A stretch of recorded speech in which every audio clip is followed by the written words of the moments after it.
Here is Unit 2, Activity 2, where we will be exploring the news and what makes news newsworthy. So where do we find the news? So there's lots of different places where students look for news and news articles now.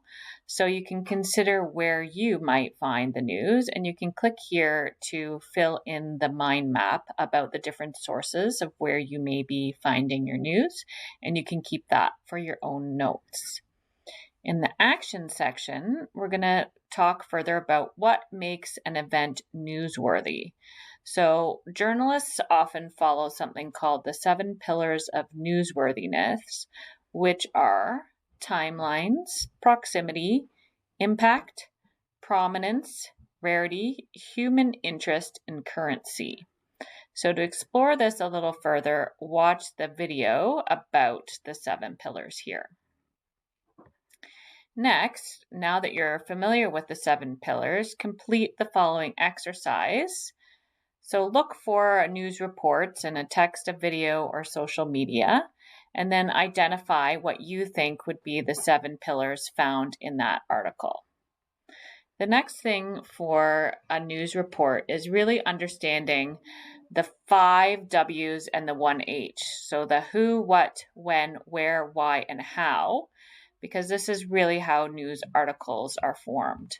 So the first part of any news article starts with the inverted pyramid of the who, what, where, when, why, and how. So the very important information. Next, you're going to go into important details such as facts, quotes from sources, and other supporting information. And then finally, you're going to conclude with other background info, so less essential details. So to analyze, make sure you know all the important parts of a news article. So you have a headline, which is the title. You have a byline, which tells who wrote the article and the date. You have the lead paragraphs, so which answer the 5 W's and the 1 H. And then you have the explanation paragraphs, so more information. And then concluding the article with a final quote or information about similar events or where you can get further information and so on. So you can click on this plastic ban news article, and then here you can say, okay, what's the headline? So majority of Canadians want plastic ban expanded. You can click on, here's the byline. You can have the lead paragraph with the who, what, where, when, why, and how. You can have the explanation paragraphs, which is here, and then the ending. So it's really important that you understand all of that and that you're looking at that news article on the plastic ban. So now you're going to try writing your own news article. So you're going to have to infer, which is something that we talked about in the last activity, when you're looking at these images.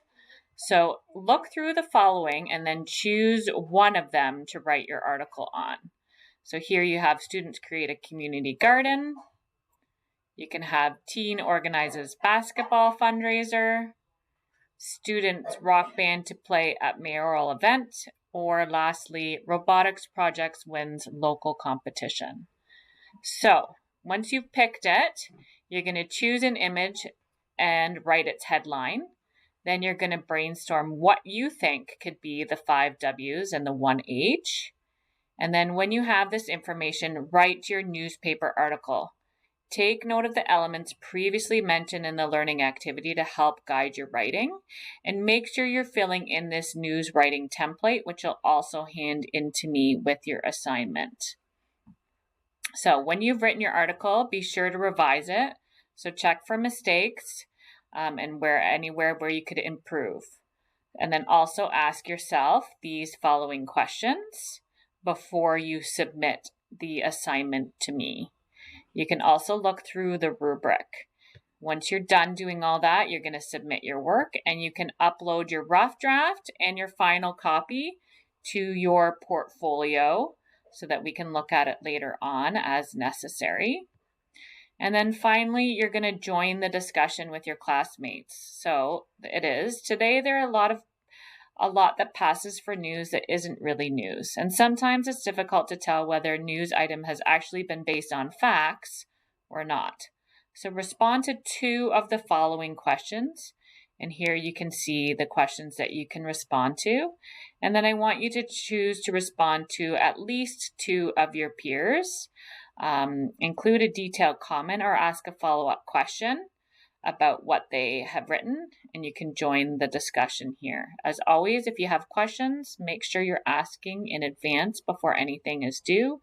And remember that the discussion is timed and that it will close at the end of the activity.